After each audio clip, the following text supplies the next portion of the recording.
TNTV Tamil ஊடகம், தனித்துவமான தமிழ் ஊடகம். நாம் தமிழர் கட்சிக்குள் என்ன நடைபெற்றுக் கொண்டிருக்கிறது என்பதை அறிந்து கொள்வதற்காக கட்சியின் கொள்கை பரப்பு செயலாளர்களின் ஒருவரான தோழர் ஜெயசீலன் அவர்களை இன்று நேரலையில் நாம் சந்திக்கிறோம். இப்ப இந்த வெளியேறக்கூடிய அந்த முன்னாள் கட்சியில் இருந்தவர்கள் அல்லது முன்னாள் நிர்வாகிகள் இந்நேரம் நாங்க சொல்றதெல்லாம் கேட்டிருந்தா நாம் தமிழர் கட்சி எதிர்கட்சியா அமர்ந்திருக்கும் அப்படின்னு ஒருத்தர் சொல்றாரு. இன்னொருத்தர் நாங்க சொல்றதை கேட்டிருந்தா இந்நேரம் ஆட்சியை பிடிச்சிருக்கலாம் அப்படின்றாங்க. இது பற்றி உங்கள் பார்வை என்ன? அதாவது இப்பதான் ஆரம்பிச்சு கட்டமைப்புகளே இன்னும் நிறைவு பெறல. இன்னும் முழுமையான கட்டமைப்பு நிறைவு பெறல. ஒரு கட்சிக்குள் கட்டமைப்பு எப்படி உருவாக்கப்பட வேண்டும் என்பது தலைமை ஒரு திட்டத்தை கொடுக்கும். தலைமை கொடுக்கின்ற திட்டத்தை செயல்படுத்துகின்ற பொறுப்பு தான் மாநில பொறுப்பாளர்களுடைய பொறுப்பு, மண்டல பொறுப்பாளருடைய பொறுப்பு, மாவட்ட செயலாளர்களுடைய பொறுப்பு, தொகுதி செயலாளருடைய பொறுப்பு, ஒன்றிய செயலாளருடைய பொறுப்பு, பஞ்சாயத்து செயலாளர் பொறுப்பு, கிராம நிர்வாகிகளுடைய பொறுப்பு. இந்த பொறுப்பை உணர்ந்து செயல்பட்டு இருந்தாலே முழு கட்டமைப்பு உருவாகி இருக்கும். ஆனால் இன்று வரை அந்த பொறுப்பில் இருந்தவர்கள் மனசாட்சியோடு சொல்ல வேண்டும், எனக்கு கொடுத்த பணியை நான் முழுமையாக நிறைவு செய்து விட்டேன் என்று சொல்லினால் நாம் ஏற்றுக்கொள்ளலாம். நான் உட்பட அப்படி இல்லை என்பதுதான் யதார்த்த உண்மை. இங்கு அவர் அண்ணன் 2010 அண்ணன் சீமான் அவர்கள் தீநகர் வெங்கடேஸ்வரா திருமண மண்டபத்தில் ஒரு வேலை திட்டத்தை கொடுத்தார். எவ்ரி பூத் 10 யூத் அப்படிங்கிறது அந்த வேலை திட்டம். ஒவ்வொரு வாக்ககங்களுக்கும் 10 பேரை நிர்வாகிகளாக நியமிப்பது என்பது. இன்று அது முழுமையாக ஒரு சில தொகுதிகளை தவிர செய்யப்படவில்லை. இதற்கு சீமான் காரணமா இல்லை அங்கே இருந்த பொறுப்பாளர்கள் காரணம் என்பதை உங்களை நான் விட்டு விடுகின்றேன். அப்போ நம் கண் முன்னால் மிகப்பெரிய பாரிய கனவு இருக்கின்றது. உலகம் எங்கும் புலம்பெயர்ந்து வாழ்கின்ற ஈழத்தமிழர்கள் நம்மளால் அவர்கள் வாழ்க்கையில் ஒரு மறுபடியும் ஒரு விடிவு பிறக்கும் என்று நம்பிக்கொண்டிருக்கின்றார்கள். ஒரு புதிய தலைமுறை இளைஞர்கள், முதல் தலைமுறை இளைஞர்கள் நம்மளை நோக்கி வந்து கொண்டிருக்கின்றார்கள். நாம் தமிழர் கட்சியும் சீமான் பேசும் அரசியல் மிகச் சரியான அரசியல் என்று வந்திருக்கின்றார்கள். நம் லட்சியத்தை நினைத்துக் கொண்டு, நம்முடைய உறவுகள் ஈழத்தில் நடந்த பட்ட பாடுகளை நினைத்துக் கொண்டு, மாவீரர்களுடைய ஆன்மாவை நினைத்தாலே இதெல்லாம் எதுவுமே இல்லாமல் போய்விடும். அதையெல்லாம் நினைத்துக் கொண்டு நாம் பயணித்து கட்டமைப்பை வலுப்படுத்தி இருந்தால், அண்ணன் சீமான் அவர்கள் சொன்ன அந்த செயல் திட்டங்களை எல்லாம் நாம் கீழ்நிலை பொறுப்பாளர்கள் ஒற்றுமையோடு செயல்படுத்தி இருந்தால், குழு அரசியல் செய்யாமல் நேர்மையோடு நாம் செயல்பட்டு இருந்தால் இதெல்லாம் வந்திருக்காது. இவர்களெல்லாம் வெளியேறி இருக்க மாட்டார்கள், வெளியேற்றப்பட்டிருக்க மாட்டார்கள். சாதாரண சிக்கல்களை நம்மளே பேசி தீர்த்திருக்க முடியும். நான் புதுக்கோட்டை மாவட்டத்தில் இருக்கிறேன், தொகுதியில் இருக்கிறேன். தொகுதியில் ஒரு சிக்கல் என்றால் நம்மளே அதை சரி செய்து கொள்ள முடியும். இது சீமான் தலையிட்டு தான் சரி செய்ய வேண்டும் அப்படிங்கிற அளவிற்கு இங்கே தலைபோகிற பிரச்சனை எல்லாம் இங்கே ஒன்றும் இல்லை. இவர்களை சரி செய்து கொள்ள முடியும், மனவிட்டு பேசி சரி செய்து கொள்ள முடியும். மனவிட்டு பேசாமல், வெளிப்படைத்தன்மை இல்லாமல், இனத்தின் சிக்கலை விட எனக்கு ஏற்பட்ட சிக்கல் தான் பெரிய சிக்கலாக என்று பார்க்கின்ற பொழுதுதான் இந்த மாதிரி சின்ன சின்ன பிரச்சனைகளை எல்லாம் இவர்களுக்கு பெரிதாக தெரிகின்றது. எனவே நம் இனத்தின் பிரச்சனைக்கு முன்பாக நம்மளுடைய சிறிய சிறிய பகுதி பிரச்சனைகள் எல்லாம் பெரிது ஒன்றும் இல்லை என்று கடந்து போயிருந்தால், உண்மையிலே நாம் நமக்கு கொடுக்கப்பட்ட வேலைகளை நாம் மிகச்சரியாக செய்திருந்தால் இதெல்லாம் நடந்திருக்காது. எனவே இந்த கட்டமைப்பே இந்த பொறுப்பை கொடுத்த அண்ணன் 2011 கொடுத்த அந்த செயல் திட்டத்தை இன்று வரை நாம் செயல்படுத்தாமல் இருக்கின்றோம். இது தலைமையை குற்றம் சாட்டி கொண்டிருப்பதெல்லாம் குற்றம் சாட்டி சொல்லிவிட்டு எதிர்கட்சி ஆயிருக்கலாம் அப்படிங்கிறதெல்லாம் சும்மா பேசி கொண்டிருக்கலாமே தவிர செயல்முறையில் ஒன்றும் செய்வதற்கு இங்கே ஒன்றும் இல்லை. செயல் திட்டங்கள் நிறையாக இருக்கின்றது. 234 தொகுதியிலும் முழுமையாக கட்டமைப்பு இன்னும் குக்கிராமங்கள் வரையும் போய் சேரவில்லை. ஒரு 40 விழுக்காடு கட்டமைப்பு தான் முடிந்திருக்கின்றது. இன்னும் 60 விழுக்காடு கட்டமைப்பு செய்யணும்.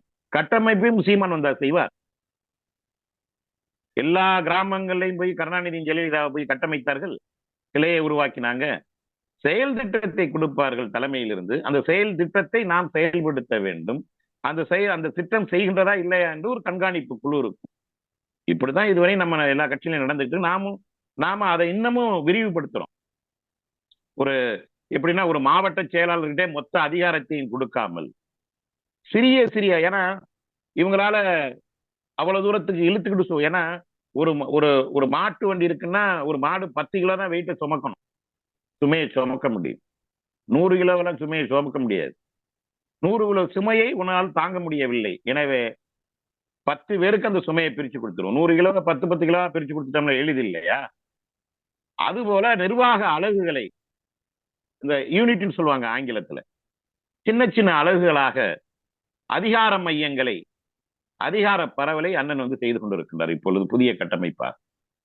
இதுல சில பேருக்கு நான் மாவட்ட செயலாளரா இருந்தேன், இப்ப நான் எந்த செயலாளர்னு சொல்றது, நான் மண்டல செயலாளரா இருந்தேன், இப்ப நான் எந்த செயலாளரா இருந்தது, நான் தொகுதி செயலாளர், ஒட்டுமொத்த தொகுதிக்கும் செயலாளராக இருந்தேன், இப்பொழுது நான் எதன் அடையாளம் காட்டுவது? எல்லாருமே மாவட்ட செயலாளர் தான், எல்லோரும் மண்டல செயலாளர் தான், எல்லோரும் தொகுதி செயலாளர் தான், எல்லோரும் தலைவர்கள் தான் அப்படிங்கிறது போல அதிகார பகிர்வை கொண்டு வந்துட்டார். இது எதற்காக என்றால், மொத்தமா நான் ஒரு மாவட்டத்தை எடுத்துக்கிட்டு எந்த வேலையும் பார்க்காம நான் ஜமீன்தார் போல தெரிந்து கொண்டிருந்தனால் கட்டமைப்பு யார் செய்வது? அப்ப எனக்கு கட்டமைப்பு செய்ய முடியலைனாக்கா அது வேலை சுமை அதிகமா இருக்கின்றது. அப்ப என்ன, நாம் தமிழர்ல யாரும் முழு நேர ஊழியர்கள் கிடையாது. we are not full time workers. ஏன்னா அந்த அளவிற்கு கட்சி இன்னும் வளரவில்லை, நாம் வளர்த்தெடுக்கப்பட வேண்டும், அதை நோக்கித்தான் நாம் போய் கொண்டிருக்கின்றோம். அதற்கான முன்னெடுப்புகளை எல்லாம் செஞ்சுக்கிட்டு இருக்கிறோம். அப்ப நான் தான் குடும்பத்தை பார்க்க வேண்டும், நான் தான் வேலைக்கு செல்ல வேண்டும், நான் தான் கட்சியையும் பார்த்தாக வேண்டும், நான் தான் கட்சி போராட்டங்களையும் பங்கெடுக்க வேண்டும், நான் தான் சிறை போராட்டங்களில் ஈடுபட்டு ஏதாச்சும் வழக்கென்றால் அதை நம்ம தான் வாங்கணும், தலைமை அதற்கு வழிகாட்டும். இப்படி ஒரு நிர்வாகம், இப்படி ஒண்ணு இருக்குது, ஒரு போக்கு இருக்குது, நாம் தான் இருக்குது. அப்ப என்ன செய்ய முடியும்? அப்ப இவ்வளவு பணிகளுக்கு இடையே தான் கட்சி பணி செய்யறோம். அப்ப இவ்வளவு பணிகளுக்கு இடையே ஒரே ஆள் ஒரு மாவட்டத்தை சுமக்க முடியாது. இதுதான் யதார்த்த உண்மை. அப்ப அண்ணன் இந்த 13-14 ஆண்டுகளாக பார்க்கிறாரு. அப்ப எங்க சிக்கல் இருக்குது? அப்ப நம்ம பிள்ளைங்களால இவ்வளவு வேகமா ஓட முடியலைனாக்க அவன் ஓடுற அளவுக்கான தூரத்தை பிரிச்சு கொடுத்துட்டோம்னா எளிது அப்படின்னு அத சின்ன நிர்வாக அலகுகளாக பவரை டீசென்ட்ரலைஸ்டு பண்றார். வேலை திட்டத்தை பகிர்ந்து கொடுக்கின்றார். வேலை பகிர்வு, அதிகார பகிர்வு. எல்லாரும் தொகுதி செயலாளர், எல்லாரும் மாவட்ட செயலாளர், எல்லாரும் மண்டல செயலாளர், இப்படி பகுதியை தேர்வு பண்ணிக்க. உன்னுடைய தாய் பகுதி 10 பூத்தா, அந்த 10 பூத்தை நீ கட்டம, அதுக்கு நீ தான் பொறுப்பாளர். உனக்கு ஒரு 10 பூத்து, அதுக்கு நீ தான் பொறுப்பாளர். உனக்கு கீழே 8 பொறுப்பாளரை உருவாக்கு அப்படின்னு ஒரு புதிய வேலை திட்டத்தை, மிகச்சிறந்த ஒரு வேலை திட்டம். இதை பல பேர் ஏற்றுக்கொள்ளாமல் மனம் கசக்கின்றது. ஐயோ, நம்ம கையில இருந்து தொகுதி பொறுப்பு போகுதே, ஐயோ நம்ம கையில இருந்து மாவட்ட செயலாளர் பொறுப்பு போகுதே, ஐயோ நம்ம கையில இருந்து மண்டல செயலாளர் பொறுப்பு போகுதே. அப்ப நம்ம மண்டல செயலாளர்னு நம்ம ஒரு அடையாளத்தை வைத்துக் கொண்டு கட்சி நகராமலே இருக்குது, நம்மளால பயணிக்க முடியல, வேணும்னு வேலை பார்க்க முடியாம இல்ல, வேலை பார்ப்பதற்கு இப்படியான புறச்சூழல் காரணம் இருக்கின்றது, இதை அண்ணன் தலைமை புரிந்து கொள்கின்றது. அப்ப அந்த சுமையை குறைக்கிறதுக்கு என்னடா வேலை திட்டம், ஒரு புதிய வேலை திட்டத்தை அண்ணன் உருவாக்கி கொடுக்குறாங்க. அப்ப அதை நம்ம முழு ஒத்துழைப்பு செய்யணும். அவர்களுக்கு மனம் கசக்கின்றது. சில பேருக்கு பகுதியில உள்ள ஒரே பொறுப்பாளர்கிட்ட 2 பேருக்கும் மன கஷ்டம், 2 பேரும் உட்காந்து பேசி சரி பண்ணிக்கலாம்ல. இது சீமான் தான் தலையிட்டு பண்ணணுங்கிற அவசியமே இல்லை. அப்ப ஒரு சாதாரண சின்ன விஷயங்களுக்கெல்லாம் கோபித்துக் கொண்டு வெளியேறி அதை பூதகரமா பேசிக்கிட்டு இருக்கிறது எல்லாம் இது ஒரு ஆரோக்கியமான போக்காக இருக்காது என்பது என்னுடைய கருத்து. அது என்னன்னா, இதை ஊடகங்கள், நாம் தமிழருக்கு எதிரான ஊடகங்கள், ஏன்னா சித்தாந்த ரீதியாக நாம் தமிழரை எதிர்க்க முடியல இவங்களால, கோட்பாட்டு ரீதியாக. அதே போல எல்லா போராட்ட களத்திலும் அண்ணன் போய் நின்றுட்டு இருக்கிறார். எந்த போராட்ட களத்தையும் அவர் போய் நிக்காம இல்லை. அதே போல எல்லா மத்திய அரசிற்கு, தமிழினத்திற்கு எதிராக மத்திய அரசு திட்டங்களை எதிர்க்கிறார். தமிழ்நாட்டிற்கு எதிராக திராவிட முன்னேற்ற கழகம் ஆட்சியாளர் கொண்டு வந்த திட்டத்தையும் எதிர்க்கிறார். ஏற்கனவே ஆண்ட அதிமுக பண்ண ஊழலையும் அவர் சுட்டி காமிக்கிறார். சுற்றுச்சூழலுக்கு எவ்வளவு கேடு விளைவிக்கிறதை எண்ணி அதை பத்தி பேசுறார். எல்லா இயற்கை வள கனிம வள கொள்ளையை எதிர்த்து பேசுறார். இப்படி அவர் போய் பேசாத இடங்கள் என்றைக்காவது இருக்குதா நீங்க பாத்திருக்கீங்களா? நகர்ந்துகிட்டே இருக்காரு, போராடிக்கிட்டே இருக்காரு.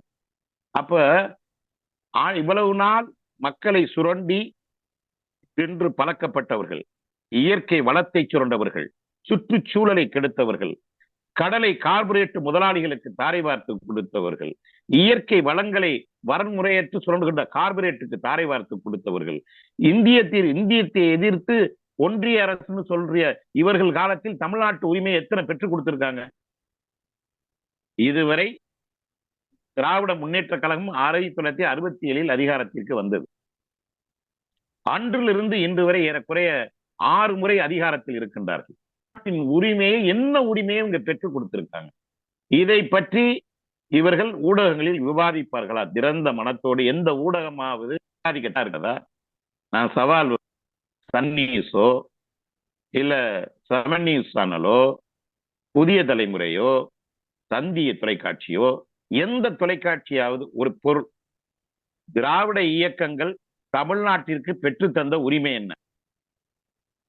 சுதந்திரத்திற்கு பிறகு, இந்திய விடுதலைக்கு பிறகு திராவிட இயக்கங்கள் தமிழ்நாட்டின் உரிமையை எதெல்லாம் பெற்றுக் கொடுத்திருக்கின்றார்கள் அப்படிங்கிற ஒரு தலைப்புல ஒரு பட்டிமன்றம் நடத்துவதற்கு தயாராகுங்க. என்னென்னலாம் இழந்திருக்கோம்னு நம்ம பேசுவோம். என்னென்னலாம் இவங்க பெற்றுத்தந்தாங்கன்னு பேச தயாரா? ஏன்னா இப்படி ஒண்ணு நடத்தினா இவங்க வண்டவாளம் தண்டவாளம் எல்லாம் மக்கள் மத்தியில் அம்பலப்பட்டு இந்த அதிகாரமே இல்லாமல் கட்சியே காணாமல் போய்விடும். அப்ப எல்லா ஊடகங்களையும் இவர்கள் தன்வயப்படுத்தி வச்சிருக்காங்க. தங்களுடைய அதிகாரத்தை பயன்படுத்தி தனக்கு ஒத்துசைவான ஊடகங்களாக மாத்திட்டாங்க. ஊடக அறம் செத்து விட்டதுங்க ஐயா.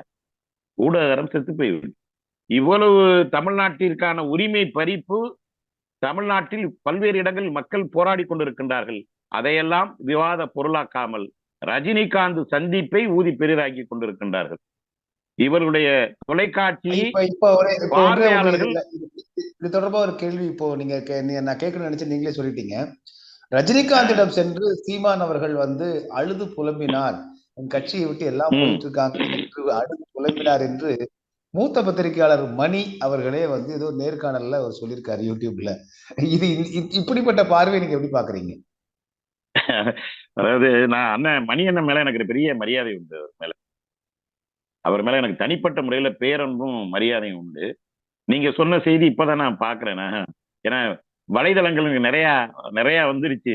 அதனால நிறைய வலைதளங்கள் நம்ம தொடர்ச்சியா பார்க்க முடியல. நம்ம நேரமின்மை ஒரு பக்கம் ஓடிக்கிட்டே இருக்கிறதுனால ஒரு நேரமின்மை ஒரு பக்கம். அண்ணன் அப்படி சொல்லியிருக்காருன்னா உண்மையில எனக்கு சிரிக்கிறதா இல்ல வருத்தப்படுறதான்னு தெரியல. ரஜினி கிட்ட போய் சீமான் அழுக வேண்டிய தேவை என்ன இருந்திருக்கு? அதை யோசிக்க வேண்டாமா அண்ணன்? அவர் எவ்வளவு பெரிய அறிவார்ந்த மனிதர். இப்ப ரஜினி நாள்கிட்ட சரி அழுகிறதாவே வச்சுக்குவோம், அப்படி அது உண்மைங்கிற கோணத்திலே வச்சு பேசுவோம். ரஜினி என்ன செய்ய? ரஜினி இந்த பிரச்சனையை தீர்த்து வச்சிருவாரா? சீமான் போய் கதறி அழுததா வச்சுக்கிட்டே பேசுவோமே, அது உண்மைங்கிற மாதிரி அண்ணன் சொல்றது மாதிரி வச்சுக்கிட்டு பேசுவோம். இப்ப அதை ரஜினி நாம் தமிழர் கட்சி அலுவலகத்துக்கு எப்ப அப்படி எல்லாம் பண்ணாதீங்க அப்படின்னு சொல்லுவாரா? இது லாஜிக் வேணாமா? ஒரு ஒரு தர்க்க நியாயம் வேண்டாமா? வேட்டையின் படத்துக்கு அண்ணன் வாழ்த்தி ஒரு அறிக்கை கொடுக்குறாரு. அதுல இருந்து உங்களை சந்திக்கணும் சீமான் அப்படின்னு ஒரு 2-3 தடவை அழைப்பு கொடுக்குறாரு. அப்புறம் அண்ணன் தொடர்ச்சியாக இந்த கட்டமைப்பு பணி திட்டங்களுக்காக தொடர்ச்சியா பயணத்திலே இருக்காரு, தொடர் பயணங்கள்ல இருக்காரு. அது மாரி அப்புறம் திரும்ப இவர் படப்பிடிப்பு விஷயமா போயிட்டாரு. அப்ப பின்னாடி சந்திச்சுக்கலாம் அப்படின்னு ஒரு நாள் 2 பேரும் சந்திச்சு கொள்றதுக்கான ஏறக்குறைய கட்டமைப்பு இந்த சுற்றுப்பயணங்கள் ஓரளவு முடிச்சுட்டாரு. இன்னும் கொஞ்சம் ஒரு சில பகுதிகள் தான் இருக்குது. இந்த இடைவெளியில சந்திச்சிடலாங்கிற ஒரு சந்திப்பு நடக்குது. அதில் பல்வேறு விஷயங்கள் உள்ளுக்குள்ள பேசப்பட்டிருக்கலாம். எது வேணாலும் தனிப்பட்ட விஷயங்கள் பேசியிருக்கலாம். அரசியல், தமிழ்நாட்டு அரசியல் போக்கு, இதை பற்றி எல்லாம் பேசியிருக்கலாம். ஒரு தனிப்பட்ட முறையிலான ஒரு சந்திப்பை இவங்க கற்பனைக்கு ஏற்றது மாதிரியால இவங்கெல்லாம் ஒரு வசனம் எழுதிக்கிறாங்க. இவங்களுக்கு ஏற்ற வகையில, ஆளாளுக்கு ஏற்ற வகையில ஒரு வசனம் எழுதிக்கிறாங்க. நான் என்ன கேக்குறேன்னா, இந்த சந்திப்பை இவ்வளவு பெரிய அரசியலாக்க வேண்டிய தேவை என்ன எழுந்திருக்கின்றது? நம்ம எங்களுக்கு நாம் தமிழர் கட்சிக்கு ஆதரவு தாங்கன்னு ரஜினிகிட்ட போய் அவர் நிக்கல. இல்ல வேற கட்சியோட தேசிய கட்சியோட கூட்டணி, தேசிய கட்சியோடைய இல்ல திராவிட கட்சியினுடைய கூட்டணி நான் வைக்கணும்னு நான் விரும்புறேன், தேர்தல் கூட்டணி வைக்கணும் விரும்புறேன், நீங்க அதற்கு மீடியேட்டரா இருந்து எங்களுக்கு அதை பண்ணி கொடுங்க அப்படிங்கிற கோரிக்கை இன்னும் வைக்கல. ஒரு மரியாதை நிமித்தமான ஒரு சந்திப்பு. அது எல்லா விஷயங்களும் பேசியிருக்கலாம், இப்போ இவர் வந்து பேசாமலும் போயிருக்கலாம்.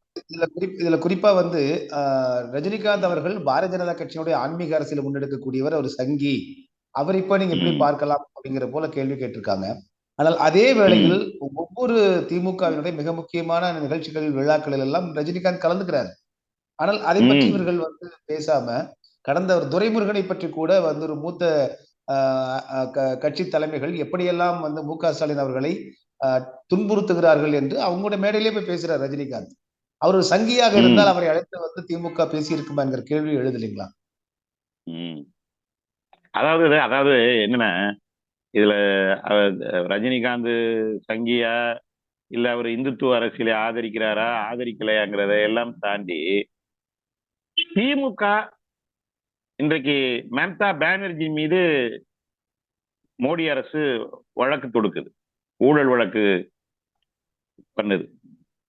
ஜார்க்கண்ட்ல வந்து சிபு சோரனுடைய வாரிசுகள் மீது எங்கேயெல்லாம் பாரதிய ஜனதா ஆட்சி இல்லையோ அங்கேயெல்லாம் ஊழல் குற்றச்சாட்டுகளை சொல்லி, அது உண்மையா பொய்யாங்கிறது அடுத்த விஷயம், அங்கேயெல்லாம் சொல்லி அவர்கள் மீது நடவடிக்கை எடுக்குது. அரவிந்த் கெஜ்ரிவாலை படுத்தாத பாடா, அரவிந்த் கெஜ்ரிவாலை எடுக்குது. போய் கேரளாவில் போய் பினராயி விஜயனை வம்புலுக்குது. ஜார்க்கண்ட்ல சிபு சோரன் பையனை போய் வம்புலுக்குது, ஹேமந்த் சோரனை. அதே போல வந்து இங்க வந்து மம்தா பானர்ஜியை வம்புலுக்குது. இப்படி எங்கெல்லாம், அதே போல கர்நாடகாவில் காங்கிரஸ் வம்புலுக்குது, வழக்கு போடுது. இப்படி பாரதிய ஜனதா ஆட்சி நடக்காத மாநிலங்களில் எல்லாம் ஒரு குற்றச்சாட்டையோ, இடி ரைடு, வருமான வரித்துறை ரைடு, ஐடி ரைடுன்னு வரிசை என்னமோ பண்ணிட்டு இருக்குது. ஏன் திமுக மட்டும் பண்ணவே மாட்டேங்குது? இப்போ இப்போ அதானி வந்து இந்தியாவில் தமிழ்நாடு, ஜம்மு காஷ்மீர் உள்ளிட்ட 5 மாநிலங்களில் இந்த சூரிய ஒளி மின் திட்டத்திற்காக நாங்கள் இந்த திட்டங்களை அங்க வந்து அமல்படுத்தியிருக்கோம், இதற்கான முதலீடுகளை நீங்க தாங்கன்னு அமெரிக்கால போய் கேட்டிருக்காங்க. அதற்கு வந்து அமெரிக்கா நீதிமன்றத்தில் இப்ப வழக்கு என்னன்னா, இந்தியாவில் அதானி குழுமம் வந்து முன்வைக்கக்கூடிய இந்த திட்டத்திற்காக 2100 கோடி ரூபாய் கையூட்டு கொடுத்திருக்கிறது அதிகாரிகளுக்கு. அப்படிப்பட்ட ஒரு திட்டத்திற்காக இங்க பணத்தை வந்து முதலீட்டாளரிடம் திரட்டி இருக்கிறது மிகப்பெரிய குற்றம் சொல்லி பிடிவாரண்ட் பிறப்பிச்சிருக்காங்க.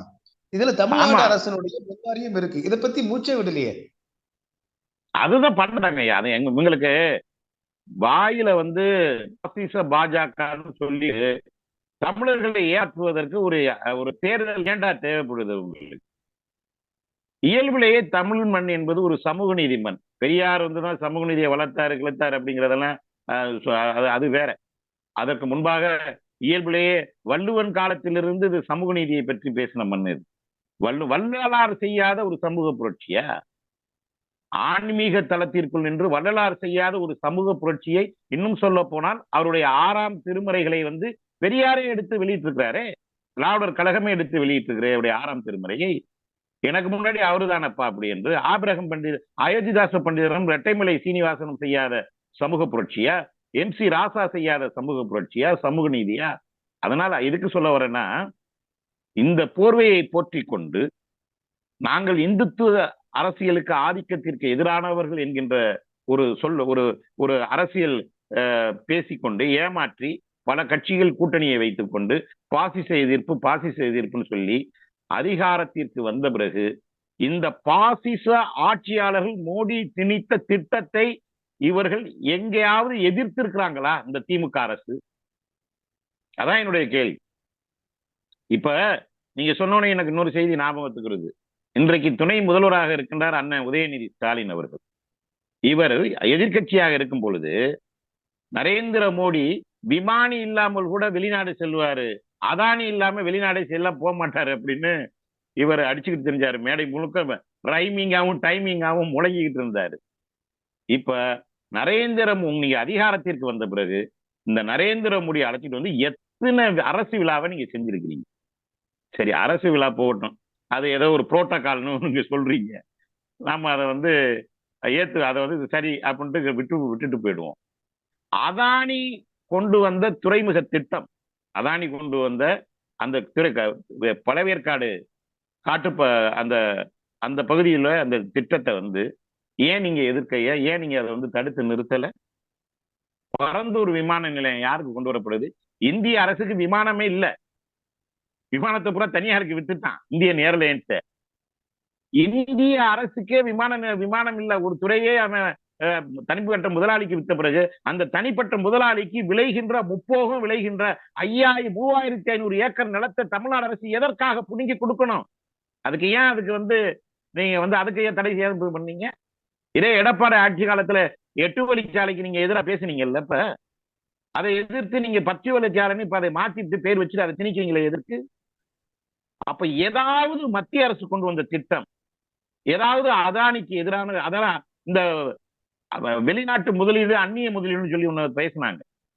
அதுல அதானி மட்டுமே ஏறக்குறைய 7000 கோடி ரூபாய்க்கு மேல இங்க முதலீடு பண்ணியிருக்காரு. அப்ப இவங்க யாருக்கான ஏஜென்ட் நீங்க பாருங்க. அதாவது வாயில பாசிச எதிர்ப்புன்னு பேசுவாங்க, உண்மையிலேயே பாரதிய ஜனதாவோட மெயின் டீமே திராவிட முன்னேற்ற கழகம் தான். பி டீம் சி டீம் எல்லாம் கிடையாது. இவங்க மெயின் டீமே திராவிட முன்னேற்ற கழகம். அவர்களுக்குள்ள ஒரு ஜென்டில்மேன் அக்ரிமெண்ட் நடந்திருக்கின்றது. அதன் அடிப்படையில் தான் செந்தில் பாலாஜி வெளியே வர்றாரு, சிறையிலிருந்து வெளியே வர்றாரு, வந்ததோட அமைச்சர் ஆகிறாரு. செந்தில் பாலாஜி சிறையில் இருக்கும் பொழுது என்னென்ன பேசினாங்க இந்த பாரதிய ஜனதா, வெளியில வந்த பிறகு திரும்ப அமைச்சர் ஆயிட்டார் செந்தில் பாலாஜி. எவனாச்சும் பாரதிய ஜனதா இருந்து வாய் திறக்கிறானு பாத்தீங்களா? ஏன் வாய் திறக்கல? அப்ப தொட்டிலையும் ஆட்டிக்கிறது மாதிரி ஆட்டிக்கிறது, பிள்ளையும் கிள்ளி விட்டுறது மாதிரி கிள்ளி விட்டுக்கிறது. இது அப்படியே வந்து ஹம்பக், இது வந்து ஏமாற்று. எனவே இவங்க பாரதிய ஜனதாவோட பி டீம் சி டீம்ல ஏ டீமே திமுக தான் என்பதை நீங்க புரிந்து கொள்ள வேண்டும். அந்த அடிப்படையில் தான் இவங்க வந்து எல்லாரையும் சங்கின்னு சொல்லிக்கிட்டு நம்மளை வந்து ஏமாத்துறது. இது ஒரு சாதாரண ஒரு சந்திப்பு, ஒரு தனிப்பட்ட முறையிலான சந்திப்பு. நாம் கொள்கை அரசியல், நாம இன்னைக்கும் ரஜினிகாந்துக்கு எதிரான கொள்கை முடிவுல தெளிவா இருக்கும். அரசியல் கட்சி நீங்க துவங்கக்கூடாது, தமிழ்நாட்டு அரசியல் நாங்க பார்த்துக்கிறோம் என்பதில் நாம் தெளிவாக இருக்கின்றோம். தனிப்பட்ட ரஜினியோட சந்திப்பு என்பதுங்கிறது வேறு, அரசியல் ரீதியான சந்திப்புங்கிறது வேறு. டிஎன்டிவி தமிழ் ஊடகம், தனித்துவமான தமிழ் ஊடகம்.